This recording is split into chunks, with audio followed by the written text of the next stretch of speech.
How to delete or close your Trading 212 account.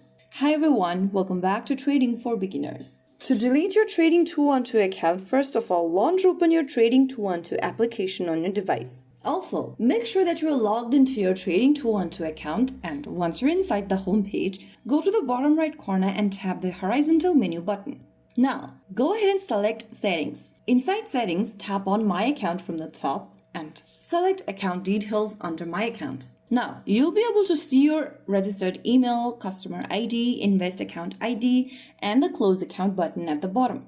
Before proceeding with closing your account, make sure that you have sold any open investments, withdrawn all your money to your bank account, and wait until all pending transactions are completed.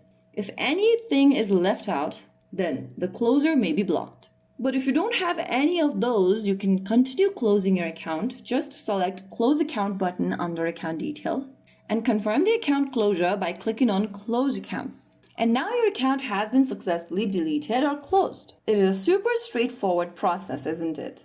So there you have it. That's how it's done. If you found the video helpful, don't forget to like, share, and subscribe to our channel.